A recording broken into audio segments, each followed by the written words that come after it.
Assembleia de Deus, escritor e conferencista internacional. Vamos receber com muita alegria o pastor Josué Brandão, aplaudindo e glorificando bem forte o nome de Jesus.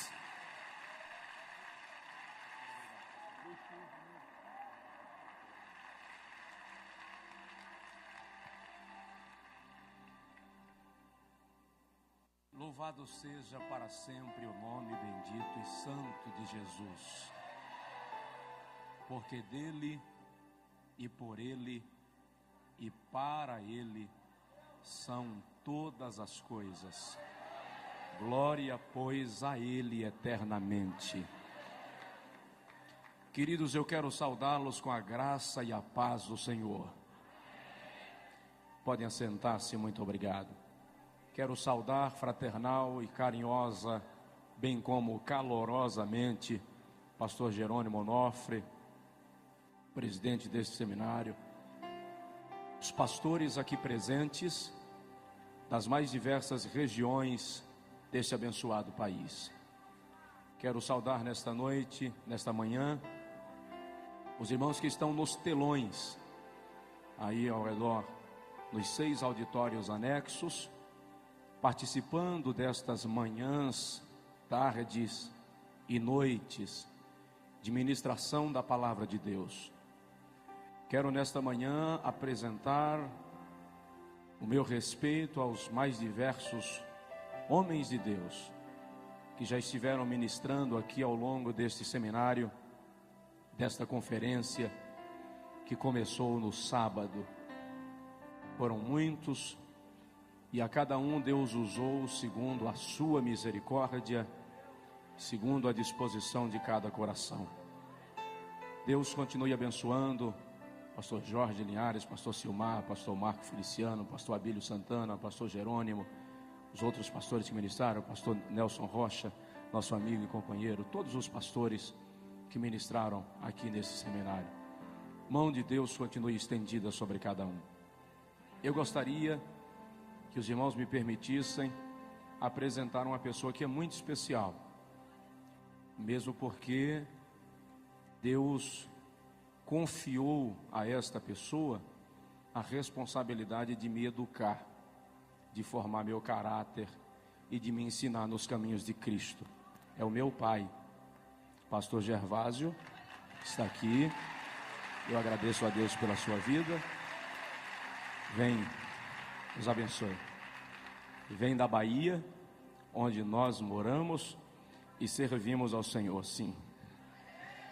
Eu estou vindo de Macapá e São Luís este final de semana para compartilhar com os irmãos da palavra de Deus. Eu quero, antes de fazer a leitura bíblica, expressar os meus sinceros agradecimentos ao pastor Jerônimo e à sua equipe pelo privilégio que nos deram de convidar-nos para participar desse seminário e cooperar aqui, colaborar com o reino de Deus e engrandecer o nome de Jesus, porque somente Ele é digno. Deus abençoe. Quero também pedir oração por nós, pela minha casa, pela minha esposa, pelo nosso filho, para que Deus continue nos guardando, nos abençoando, nos dirigindo, segundo a sua misericórdia. Eu estava orando ali, pedindo a Deus socorro para hoje de manhã, e eu lembrei-me que há 3 anos atrás, nosso filho hoje tem 8 anos, há 3 anos atrás, portanto com 5 anos, eu estava viajando, ele tinha 5 anos, e a minha esposa entrou no quarto e flagrou meu filho orando, nosso filho orando, e ele disse, eu acho que ele queria dizer, Deus protege meu pai, guarda, alguma coisa desse tipo, mas me parece que ele não achou a palavra, e ele disse, Jesus, fica em cima do meu pai. E hoje de manhã eu estava orando aqui, e eu me flagrei dizendo, Jesus, fica em cima de mim. Portanto, queridos, nós queremos ser despidos de toda e qualquer vaidade nesta manhã. Eu quero ministrar nesta manhã na tua vida que todo pensamento será levado cativo a obediência de Cristo, porque Deus é digno de ser honrado nesta manhã. Amém. Deus abençoe cada pastor, em nome de Jesus, cada pastora e servos de Deus, do Deus Altíssimo. Antes de ministrar a palavra, eu queria dizer para os irmãos, depois da pregação eu acredito que nós não teremos ambiente para falar disso, então eu quero encerrar a mensagem assim, chorando e devolver o microfone. Por isso, queridos, do lado direito aqui estão os nossos materiais no estande aí exposto. E junto com os meus materiais estão os materiais do pastor Josué Gonçalves. O pastor Josué Gonçalves é um ministro que Deus levantou para abençoar a família no Brasil. E ele está aí lançando 2 livros, 129 sermões esboçados, que são de sua autoria para pastores, para pregadores, e 104 erros que um casal não pode cometer. São best-sellers no Brasil, que vão abençoar a sua vida. E do pastor Josué Brandão, tem aí o livro Jovens Bem-Sucedidos, estão aí. Nós temos 16 temas de mensagens em DVDs. E hoje a gente lançou uma promoção aí, uma promoção pentecostal. DVD custa R$25. Nós vamos vender hoje a R$12 um DVD. Se o irmão pegar de 2 acima, você vai pagar R$10 no DVD. E nós temos aí diversas mensagens em CDs também, que custa R$7 um, 2 por 10. São mais de 20 temas de pregações que o irmão pode adquirir. Nós temos aí inclusive mensagens ministradas lá no Congresso Nacional de líderes e esposas de pastores do Evangelho Quadrangular, que foi lá em Foz do Iguaçu, no mês de novembro do ano passado, e nós estivemos compartilhando com as nossas distintas irmãs lá, e eu acredito que vai abençoar a sua vida. Na saída, no estande aqui da direita, vão poder adquirir. Eu lhe convidaria para ficar em pé outra vez, por favor. Abra comigo a sua Bíblia, por gentileza, no profeta Ezequiel, capítulo de número 22. Profeta Ezequiel, capítulo 22, versículo... Pastor Alex, por favor, pastor. Ezequiel capítulo 22, versículo 30. Aí nos telões, diante dos telões, abra conosco também a sua Bíblia, por favor. Diz assim, Ezequiel 22, 30. E busquei entre eles um homem que tapasse o muro e se colocasse na brecha perante mim, por esta terra, para que eu não a destruísse, mas a ninguém achei. E busquei dentre eles um homem que tapasse o muro e se colocasse na brecha perante mim, por esta terra, para que eu não a destruísse, mas a ninguém achei. O tema deste congresso diz: produzindo por 1000 homens. Diz aí para o irmão do seu lado: você vai sair daqui para multiplicar. Levante a sua mão comigo assim, por favor, e diga comigo: Senhor Deus, eu quero que a tua palavra seja profecia para a minha vida, e eu te darei a honra e a glória para sempre. Amém. Antes de sentar, dá uma cotoveladinha no vizinho e diz para ele: dar glória a Deus aqui é de graça.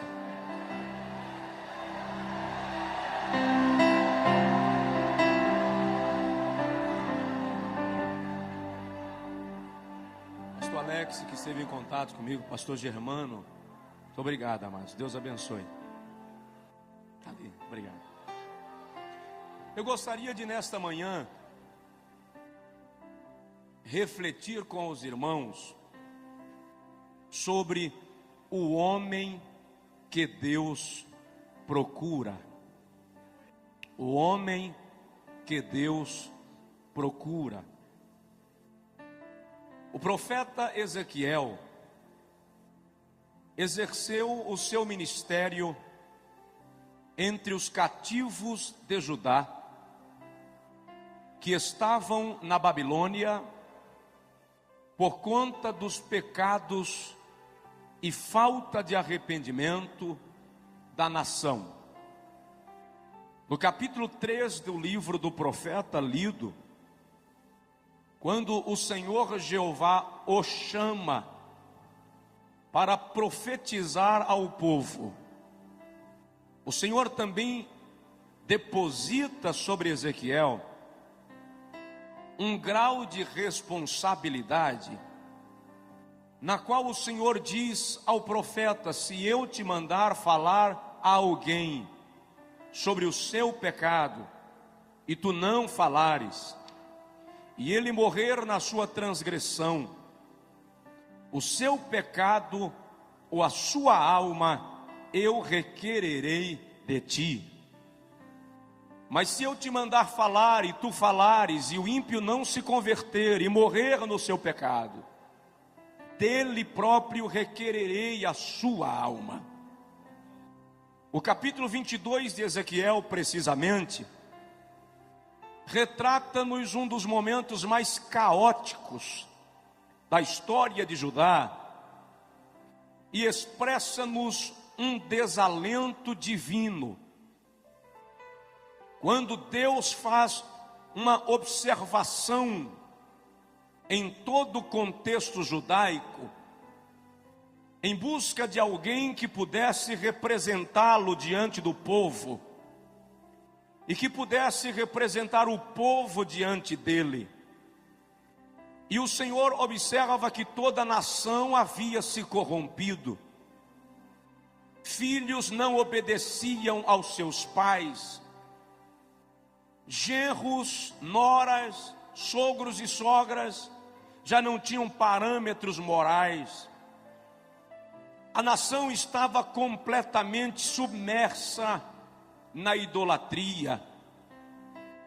As três principais classes de pessoas em Israel eram os reis, profetas e sacerdotes.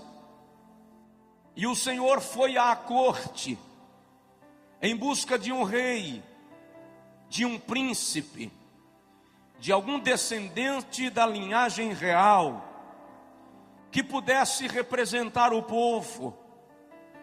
Mas o texto diz que os príncipes estavam com as mãos manchadas de sangue, tomados pela violência, pela injustiça, pela corrupção. Então Deus deixa a corte e vai ao templo, em busca dos sacerdotes. Os sacerdotes eram representantes de Deus, ou representantes do povo diante de Deus. Mas o Senhor se surpreende quando observa que os sacerdotes também não eram fiéis. Eles ofereciam manjares detestáveis no altar de Deus. O seu sacrifício era rejeitado por Deus. Como os sacerdotes não estavam em condição de representar o povo na brecha, o Senhor então vai às montanhas em busca dos profetas. Enquanto os sacerdotes eram representantes do povo diante de Deus, os profetas eram representantes de Deus diante do povo. Mas o Senhor observa que os profetas eram mentirosos, transmitiam mensagem a bel prazer, para agradar as pessoas que lhes ouviam. É quando o Senhor percebe que nem reis, nem sacerdotes, nem profetas estavam em condição, que ele cochicha com Ezequiel e lamenta. E diz: eu busquei entre eles um homem que tapasse o muro e estivesse na brecha perante mim por esta terra, para que eu não a destruísse, mas a ninguém achei. É uma tragédia quando o pecado, a corrupção, consegue se estabelecer no meio do povo de Deus, de tal forma que o Senhor não encontra ninguém capaz de interceder, de liderar um movimento de arrependimento e conversão, de conduzir o povo de volta ao avivamento. A igreja moderna está tendendo, está caminhando num rumo de secularismo, num rumo de vaidade e de pecado tão perigoso, que nós estamos começando a nos silenciar como aqueles homens de Judá. Só há uma diferença, é que naqueles dias o Espírito Santo não morava neles, o Espírito Santo vinha sobre eles e depois voltava. Hoje, porém, na dispensação da graça, o Espírito Santo está em nós. Outro dia eu ouvi um pregador dizer que se faltarem homens, Deus vai usar jumenta. Eu disse para ele: no Brasil jumenta não fala, porque Deus tem homens e mulheres comprometidos com Ele para profetizar a sua palavra. Quando Golias desafiou a Israel para pelejar, em 1 Samuel capítulo 17,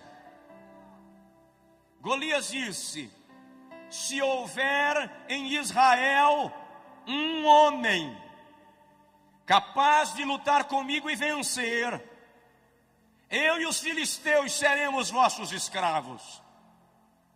Golias não estava desafiando uma nação, ele estava querendo um homem. Quando Charles Spurgeon pregava em Chicago, ele disse: o mundo ainda não viu o que Deus pode fazer por meio de um homem que entregar-se nas suas mãos sem reservas. Levantou-se um jovem do final do auditório, veio em direção ao pregador, de pequena estatura, rechonchudo, e ele disse ao pastor Spurgeon: eu quero ser este homem que o senhor acaba de falar. Spurgeon orou por ele. Dwight Lyman Moody é o nome daquele jovem que antes de morrer ganhou para Jesus mais de 1 milhão de almas. Deus está procurando um homem.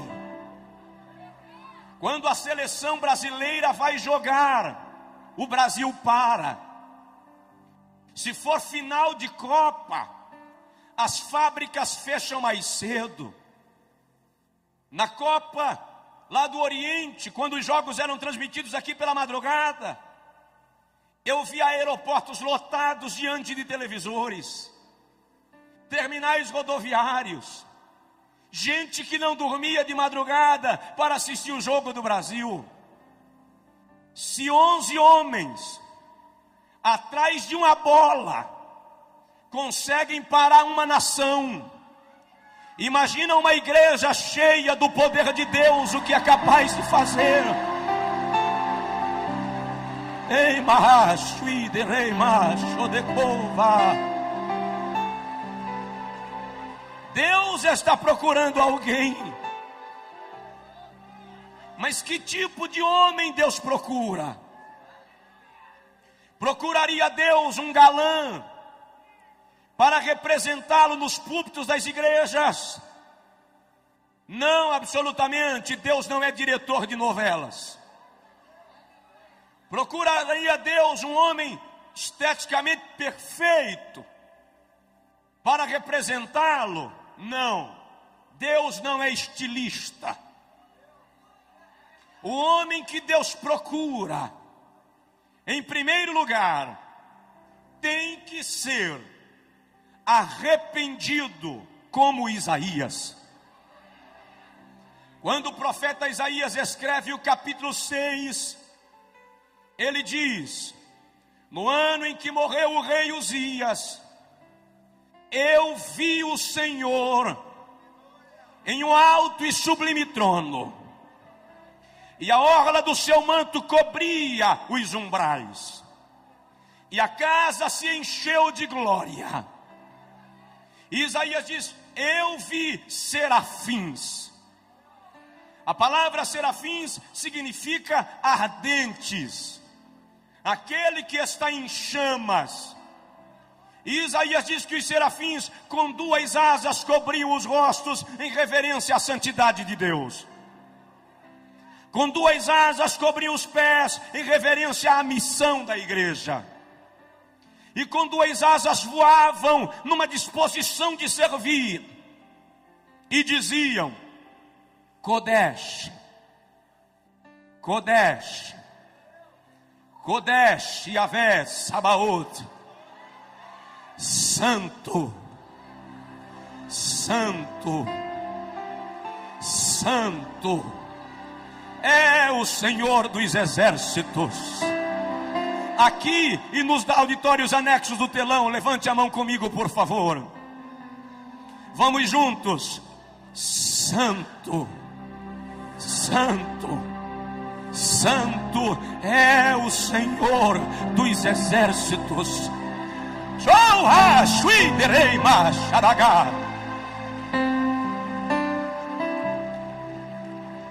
Quando Isaías viu aquilo, ele caiu e disse: ai de mim, que vou perecendo, porque eu sou um homem de lábios impuros, e habito no meio de um povo de impuros lábios, e os meus olhos viram o Rei, o Senhor dos exércitos.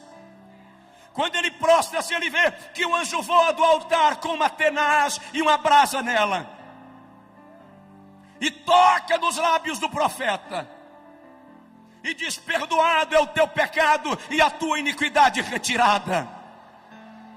É aí que Isaías ouve o Senhor declarar: a quem enviarei? E quem há de ir por nós? Deus não pode usar um homem que não se arrepende.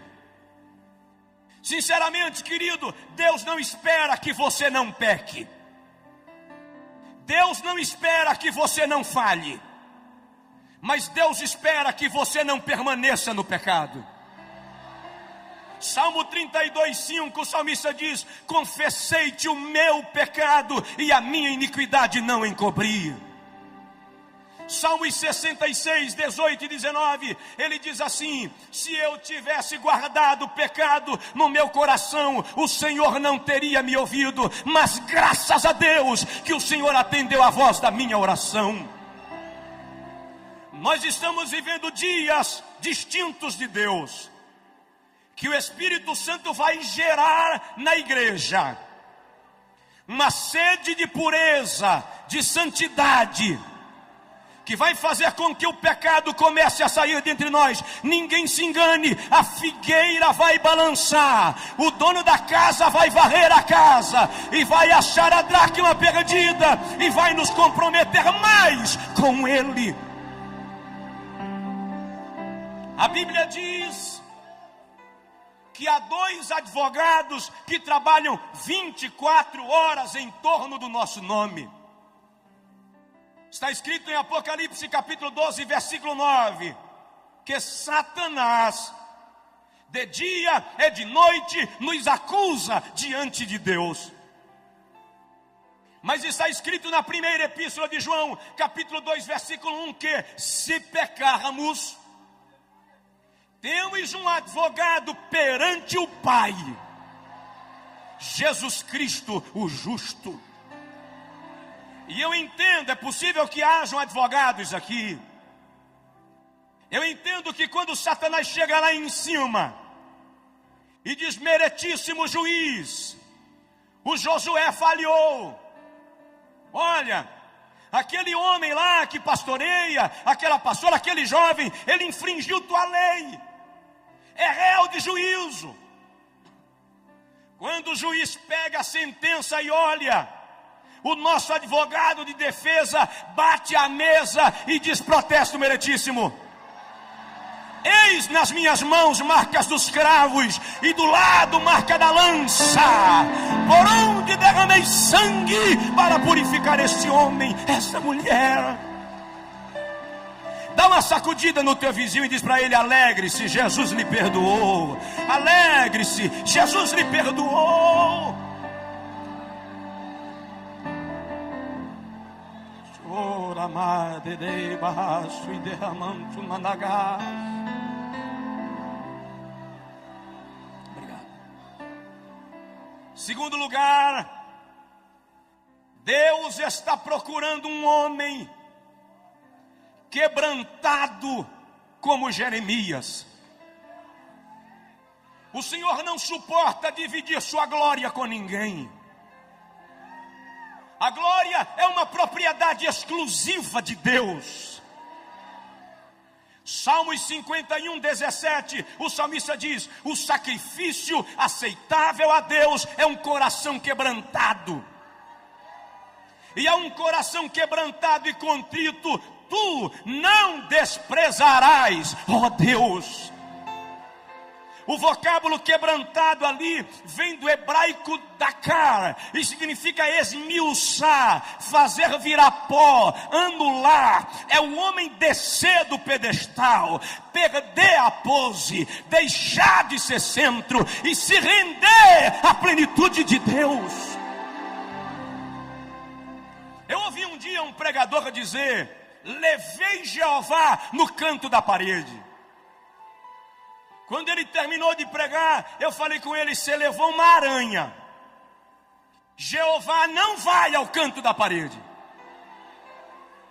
Não vai. A Bíblia diz no Salmo 148 que ele chama as estrelas pelos nomes. A Bíblia diz em Isaías 40 que ele pesa os montes em balança penduradas em seu dedo. A Bíblia diz em Naum que as nuvens são a poeira dos seus pés.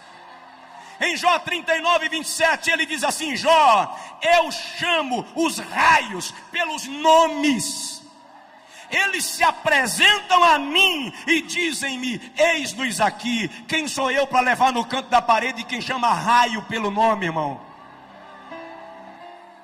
Nós temos aqui fazer como Jeremias. No capítulo 9, versículo 1, ele diz: quiçá, quem dera, minha cabeça se transformasse em águas, e os meus olhos em fonte de lágrimas, e eu choraria de dia e de noite os mortos da filha do meu povo. Deus está em busca de alguém que chore. Deus está em busca de alguém que derrame lágrimas. Só levamos o lenço para a igreja quando estamos gripados hoje em dia. Mas a vontade de Deus é que nos ajoelhemos para chorar na sua presença. Em Ezequiel capítulo 9, Ezequiel teve uma visão. Ele viu homens armados entrando em Jerusalém.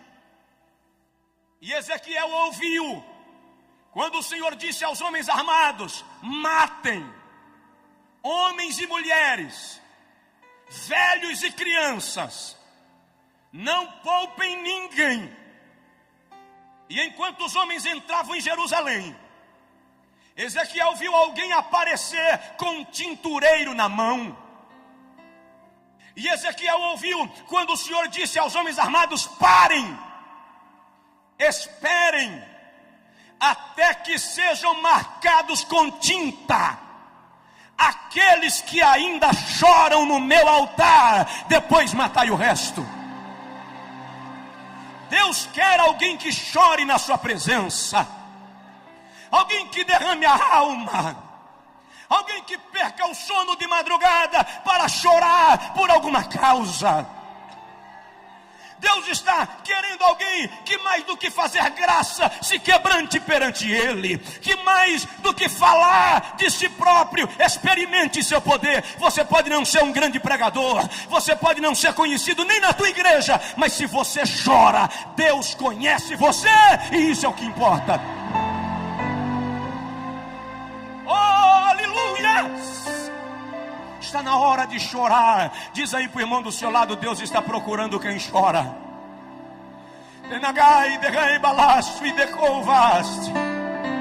Romanos 12:15, a Bíblia diz: chorai com os que choram. Quantas vezes você está em casa e alguém precisa de oração e Deus quer você para orar? Minha esposa estava grávida, 8 meses de gestação. Na madrugada de 23 de agosto, ela acordou sentindo dores de parto. Eu levei-a ao hospital da pequena cidade onde morávamos na época, em 96. Quando eu cheguei lá, a chefe de enfermagem disse: pastor, tira ela daqui, leva para outra cidade vizinha, Jacobina, porque aqui não resolve. Quando eu cheguei lá, a médica que havia acompanhado o período pré-natal me disse: tem que interná-la agora. Enquanto eu preenchia a ficha de internamento, a bolsa do líquido amniótico rompeu. A hemorragia começou. Em menos de 30 minutos a médica me disse: eu preciso fazer um parto cesáreo para salvar a mãe, porque a criança já morreu. Não tem mais chance. Eu fiquei atônito. E ela disse para mim: você demorou a responder, já pensou na possibilidade de ficar viúvo? Eu disse para ela: com 22 anos, não. Fui para o carro que eu estava, ajoelhei no lastro e comecei a chorar. Enquanto eu chorava, eu disse a Deus: é a esposa e o filho, eu não aguento. De repente eu parei e disse para mim mesmo: eu não posso chorar agora, eu tenho que resolver. E eu voltei e disse à médica: faz o parto, mas faça o possível. É a esposa e o filho, é o fígado e o coração. Eu não tenho 2 de cada, só tenho um. 11h30, minha esposa entrou no centro cirúrgico e eu não podia orar. Eu media os corredores da clínica, mas a 200 quilômetros, Deus levantou uma irmã que preparava o almoço e disse para ela: Deusa, deixa o almoço queimar e vai orar por Josué, porque grande é a luta. Eu disse para ela, depois que ela desobedeceu, Deus mandou ela deixar o almoço queimar, e ela desligou o fogo. Mas ela foi orar, e enquanto ela clamava, orava, o Senhor disse: clama, porque grande é a angústia. 2h25 da tarde, o Senhor falou com a irmã Deusa: levante, que eu já fiz o milagre. 2h30, o pediatra saiu do centro cirúrgico e ele não falava, ele gritava, ele dizia assim: Deus está nesse lugar, Deus fez um milagre, Deus fez um milagre. Eu perguntei: doutor, como é que está minha esposa? Ele me segurou e disse: eu estou te dizendo que Deus fez um milagre, a tua esposa está bem e o teu filho fora de perigo, porque Deus é fiel. Chora. Anteontem em São Luís, uma irmã me disse: pastor, já pensei 2 vezes em largar meu marido. Eu disse: não larga não. Ela disse: por que vocês só dizem não larga não? Eu falei com ela: porque chorar resolve. Chora na presença de Deus. Terceiro lugar, Deus está procurando um homem obediente como Abraão. Gênesis capítulo 12, versículo 1. O Senhor aparece a Abraão, e diz: sai-te da tua terra, da casa do teu pai, do meio da tua parentela, para a terra que eu haverei de te mostrar. E eu engrandecerei o teu nome, e te abençoarei, e tu serás uma bênção. E abençoarei os que te abençoarem, e amaldiçoarei aos que te amaldiçoarem. E em ti serão benditas todas as famílias da terra. Gênesis 12 diz: partiu, pois, Abrão conforme o Senhor lhe ordenara. Quer saber de uma coisa? O grande problema da religiosidade é que ela está formando crentes de sacrifícios e não crentes de obediência. Por qualquer problema, eu quero pagar o preço. Eu faço uma corrente de 7 semanas.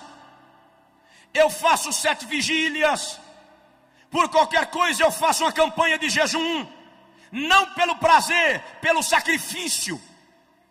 E depois tem irmão que diz assim: eu recebi porque paguei o preço. Se fosse para eu pagar o preço, o Calvário não existiria. Quem pagou o preço foi Jesus. Tu recebes pela graça. Eu não estou dizendo para você não jejuar, não. Jejue. Faça campanhas de oração, faça corrente, não tem problema. Mas não faça pelo sacrifício, faça pelo prazer de estar na presença de Deus. Faça pelo prazer de se comungar com Deus. O outro problema hoje é que muita gente que quer obedecer a Deus está querendo garantias palpáveis, está querendo saber qual vai ser o retorno. E nesta noite eu quero lhe dizer, desta manhã, que Deus não dá garantias palpáveis a ninguém. Obedecer a Deus é questão de fé. Se você crê nele, ele cuida de você.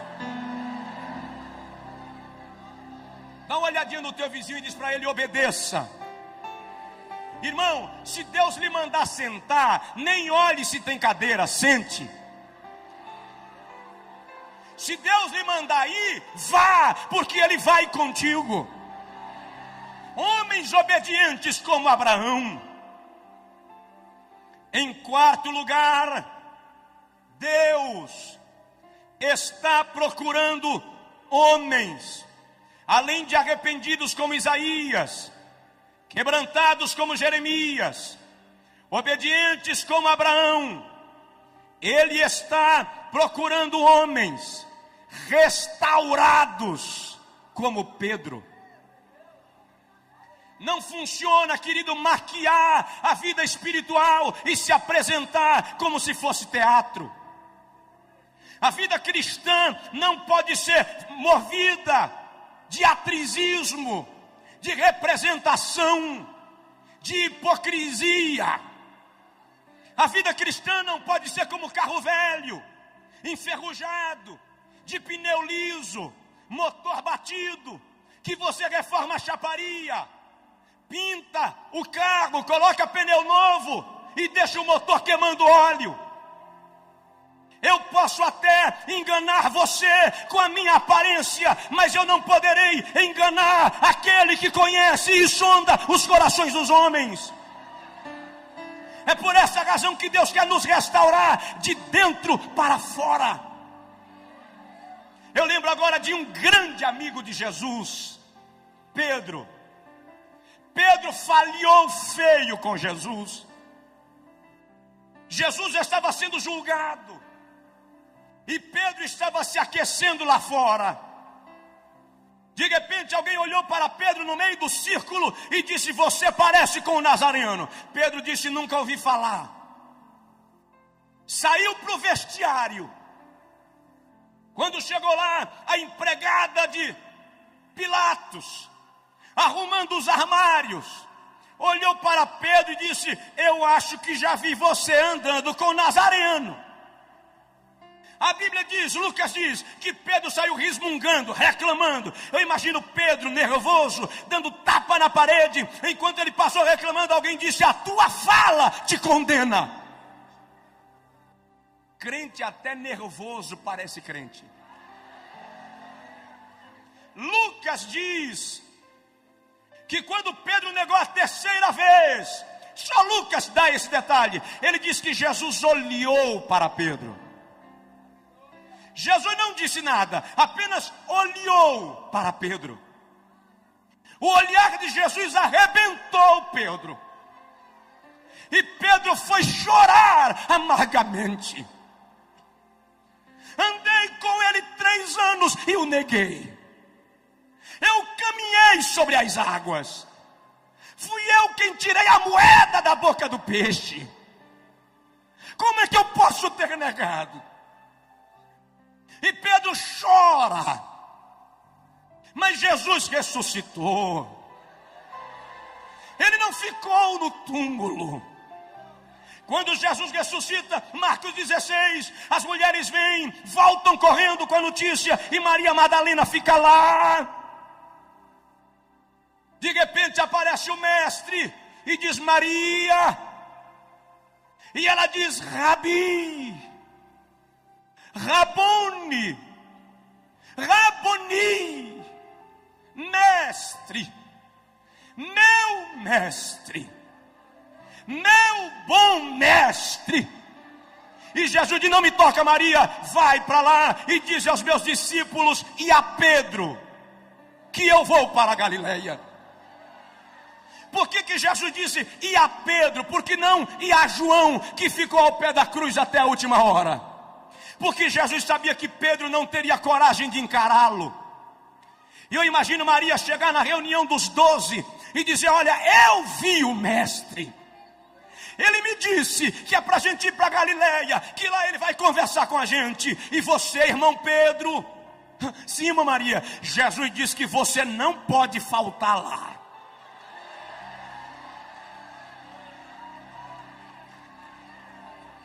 Em João capítulo 21, quando Jesus chega à beira do mar da Galileia, Pedro e João estavam pescando. Alguém gritou da praia, Pedro, João, é o mestre. João pulou dentro da água e veio em direção ao mestre. Pedro pulou dentro da água e se escondeu atrás do barco. Ele não tinha coragem de ver Jesus. Mas Jesus ficou lá fora comendo peixe com mel, esperando Pedro voltar. Quando começou a esfriar e Pedro não aguentou mais ficar lá, ele gritou, João, joga minha capa.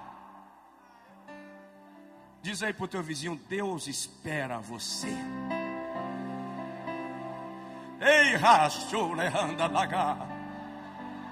Tem gente que veio para esse congresso arrebentado por dentro, fragmentado. Deus estava esperando você aqui.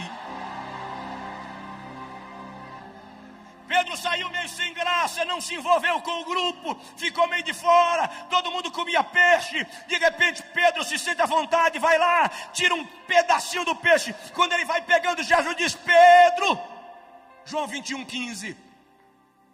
Pedro disse, sim, mestre, você me ama? Pedro para e diz, Senhor, eu gosto de ti. Na versão portuguesa está eu te amo, mas o amor fileó é gostar. Jesus diz, tá, Pedro, come o peixe. Pedro come, se sente já meio à vontade, vai pegar de novo um pedacinho de peixe. Quando vai pegando, o mestre diz, Pedro, sim senhor, você me ama, Pedro? Senhor, eu gosto muito de ti, agapaó. Come, Pedro. E Pedro vai comendo e vai se envolvendo. Quando ele vai de novo, o mestre diz, Pedro, sim, Senhor, você me ama? A Bíblia diz que Pedro entristeceu-se. Mas aquela tristeza é porque Jesus atingiu a ferida de Pedro. Jesus chegou no problema de Pedro. Ele tirou o cascão. Pedro olhou para o mestre e disse: Senhor, tu sabes que eu te amo. Jesus estava restaurando Pedro. Jesus estava refazendo a vida de Pedro. Depois é Pedro que aparece em Atos 3,19, num dos versículos mais belos das pregações de Pedro, quando ele diz: convertei-vos e virá os tempos do refrigério. Tempo de refrigério no original grego é tempo de restauração. Deus não lhe chamou para viver despedaçado e no prejuízo da fé. Ele quer restaurar a tua vida. Deus quer restaurar as tuas emoções, curar a tua alma. Esposa, tu que viestes ferida e Satanás te convenceu que os homens são todos iguais, ninguém presta. Eu vim te dizer nesta manhã que o Espírito de Deus quer curar o teu coração. Ele quer te fazer voltar para casa abençoada. Levante a sua mão assim comigo, por favor, aqui nos telões, e diga comigo: Senhor Jesus, eu quero ser um instrumento de restauração. Se for possível, coloque a mão no ombro do irmão do seu lado, ou pegue na mão dele e dê uma palavra profética de vitória, de restauração, de milagre na vida dessa pessoa, porque tu não vais sair daqui do jeito que viestes. É tempo de restauração. Deus está procurando homens restaurados. Deus está querendo mudar você. Oh, rai de coi de racho e de ramandagare bagai. Deus vai restaurar teu lar, restaurar tua família, restaurar a tua vida, quebrar as barreiras. Eu lembro agora de Jó, de como Satanás arrebentou com a vida de Jó. A Bíblia diz que as jumentas foram queimadas, as ovelhas foram queimadas, os jumentos foram levados pelos caldeus, os camelos pelos sabeus. Jó ouviu e não tem problema. Enquanto morre vaca, você recupera. Enquanto morre jumento, você recupera. Mas de repente alguém chega e diz: Jó, os teus filhos. Já pergunto: o que tem os meus filhos? Satanás mexeu na vida de Jó onde não podia mexer, nos filhos. Olha só, eles estavam na casa do irmão mais velho. Veio um redemoinho com um terremoto e derrubou a casa. Os teus filhos morreram. Até ali Jó aguentou. Mas quando disseram: teus filhos morreram, não deu mais. Coração de pai e mãe não aguenta isso, irmãos. O texto da língua portuguesa diz que Jó prostrou-se a adorar, e adorou. Mas não é só isso. O texto original é o seguinte: quando disseram teus filhos morreram, Jó caiu. Não é que ele prostrou-se para adorar, não. É que as pernas não se firmaram, não deu para ficar em pé. Ele desmaia. Quando Jó desmaia e alguém tenta reanimá-lo, Jó abre os olhos e diz: o Senhor me deu, o Senhor me tomou, louvado seja o nome do Senhor.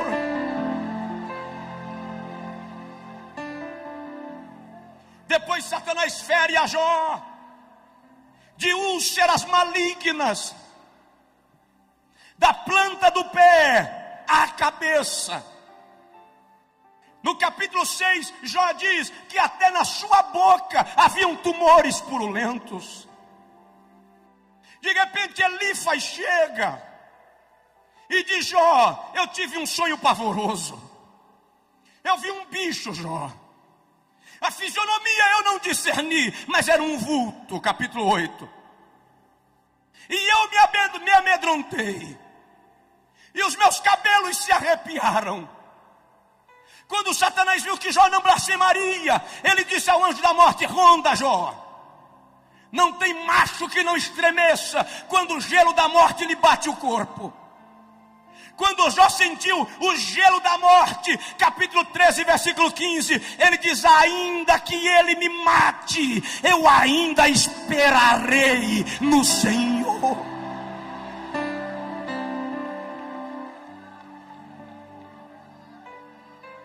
Os amigos de Jó chegaram e disseram: Jó, você pecou. Você deve ter feito algo grave para estar nessa situação. E eles começam a discorrer sabedoria. E o livro de Jó é um dos mais ricos em sabedoria e em ciência.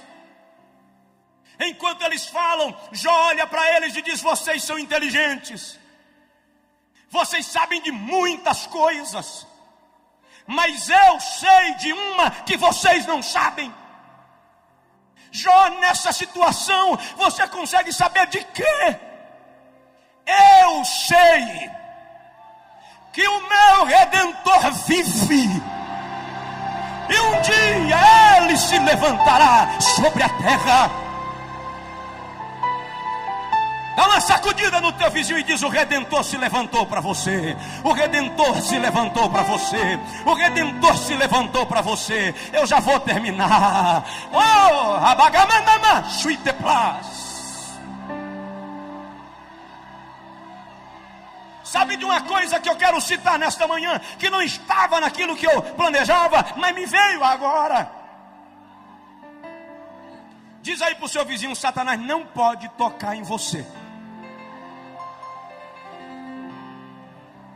Mas ele tocou em Jó, pastor. Vou lhe mostrar que ele não pode tocar em você. Eu li o livro de Jó versículo por versículo.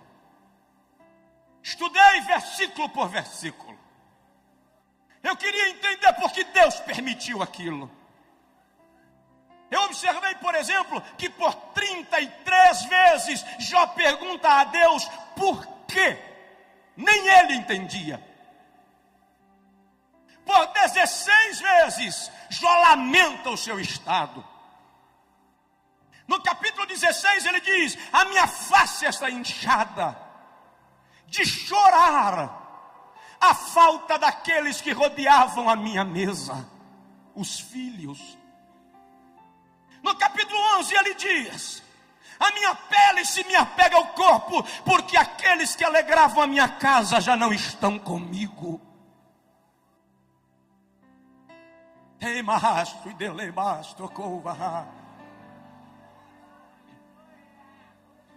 Mas no livro de Jó só tem uma reclamação. Está no capítulo 9, versículo 33. Quando Jó diz: se eu tivesse um árbitro, se eu tivesse um intercessor, se eu tivesse um sacerdote que julgasse a minha causa diante do Todo-Poderoso, eu não estaria assim. Jó sentiu falta de quem? De Jesus. Jó sentiu falta de Jesus. Em Lucas 22, 31, Jesus chega para Pedro e diz: Pedro, Satanás pediu ao Pai para te peneirar como trigo. Como se dissesse: Satanás quis fazer com você o que fez com Jó. Mas eu roguei ao Pai por ti, para que a tua fé não desfaleça. Quer saber de uma coisa, pastores? Quando Satanás chega lá em cima e diz: Jeová, eu quero dar uma sacudida no pastor Jerônimo, eu quero dar uma balançada no Josué, eu quero pegar aquela pastora e passar rasteira nela, Jesus atravessa na frente e diz: Pai, ele não, Pai, ela não, porque são meus e eu tenho compromisso com eles. Fica de pé, por favor, em nome de Jesus. Lei, Pai, derramai, decova, xaragalabagobe, cachute, plast. Dá um abraço no teu vizinho, se possível, um aperto de mão, e diz para ele: Satanás não vai tocar em você. Satanás não vai tocar em você. Satanás não vai tocar em você. Oh, rei, beguede, rachadagassi, pecantunai. Nos telões, nos auditórios anexos, é tempo de restauração, é tempo de vitória.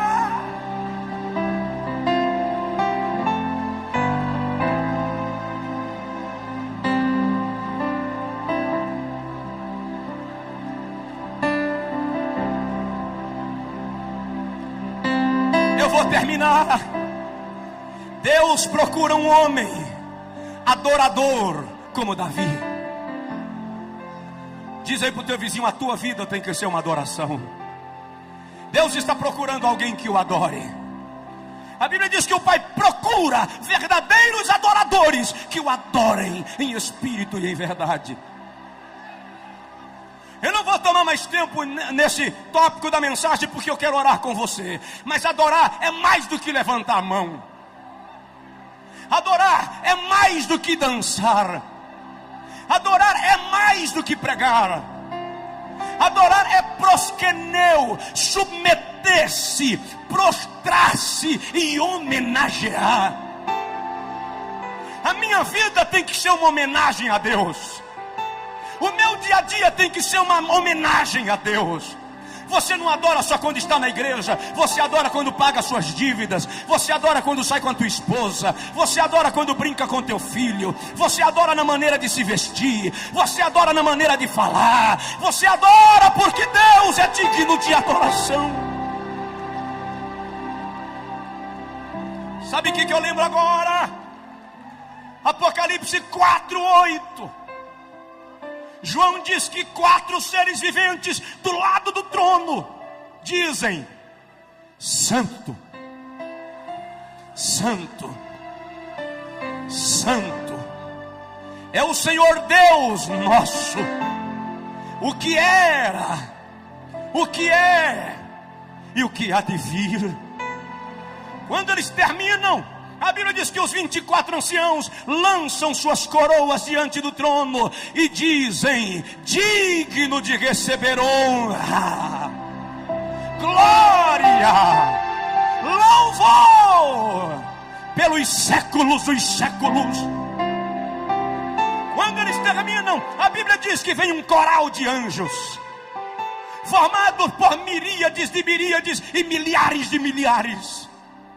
E eles tomam as suas harpas e começam a dizer: digno é o Cordeiro de receber a honra e a glória e a majestade pelos séculos dos séculos. De repente João presencia o maior coral da história. Ele diz: toda criatura no céu e na terra e debaixo da terra começa a cantar e dizer: ao que está sentado no trono e ao Cordeiro seja o louvor e a honra e a glória pelos séculos dos séculos.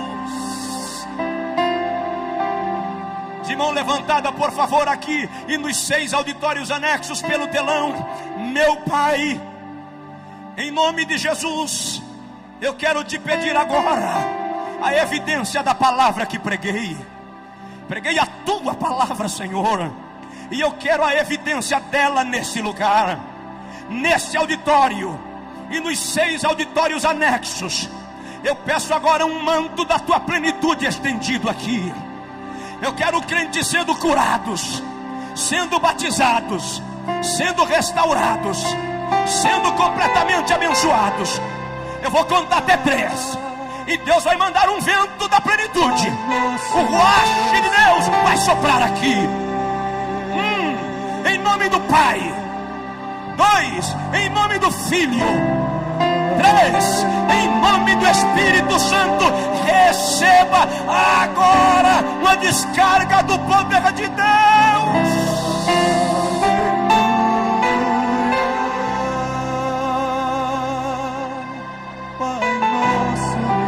Era bagai, de quem o te faça da garabaga. Deus está procurando um homem. Deus está procurando você. Ele te encontrou hoje de manhã. Receba a graça. Louve, adore, adore, adore. Adore, adore, adore, adore. Adore. Adore, adore, adore. Adore, apenas adore. Apenas adore, apenas adore. Tem gente que não está aguentando o poder de Deus, está ajoelhando, está caindo, está se prostrando. Lá nos auditórios anexos, pelo telão, receba a plenitude do Espírito de Deus na sua vida. Receba o Espírito de Deus enchendo sua vida.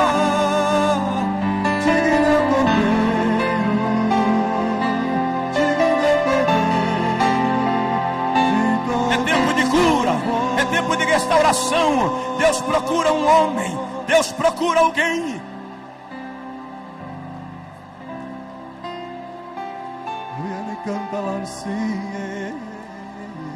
Quem pode, cante, toda a igreja.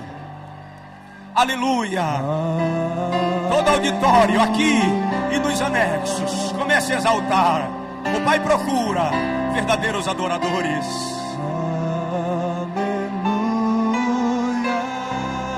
Santo és tu, Pai nosso em Deus e poder. aleluia, toda a igreja num grande coral. Aleluia. Santo, Santo. recebe, Pai. Santo. Oh, triuno Deus Deus. de glória e de poder. Digno é o Cordeiro. Ei, Mahasmi. Digno é o Cordeiro. Toda a glória.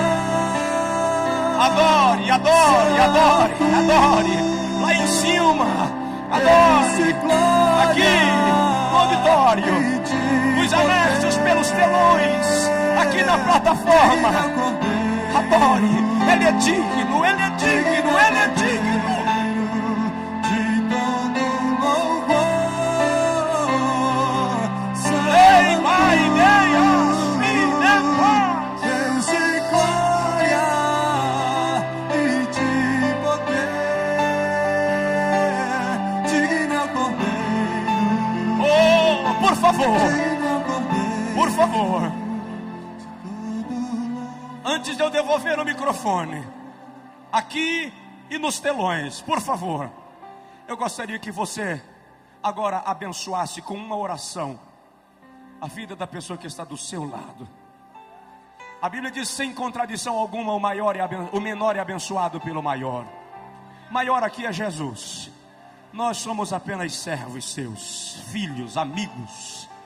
Mas eu gostaria que você orasse pela pessoa do seu lado. Ministra sobre ele agora. Lá no telão vai haver uma corrente de poder de Deus neste lugar, que vai passar de vida para vida aqui. Deus está curando agora. Tem gente aí que está recebendo cura divina agora.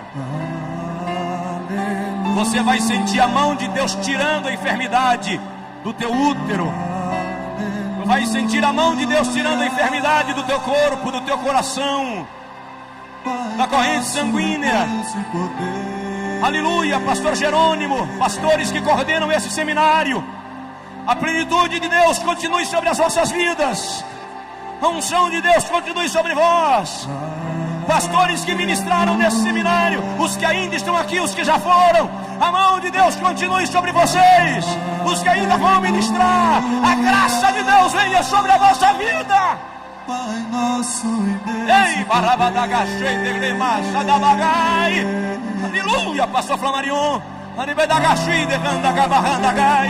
Adore, adore, adore, adore, adore, adore, adore, adore, adore. Santo, Santo, Deus de glória e de poder.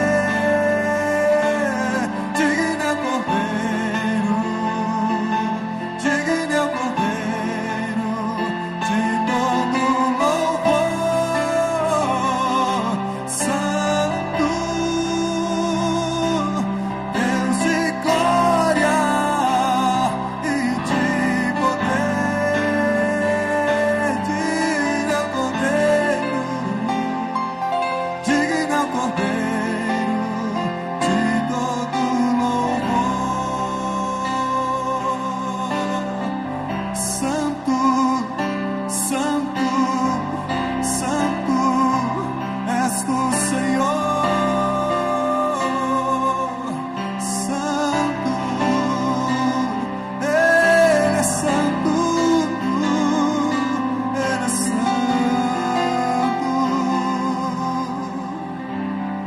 maravilhoso.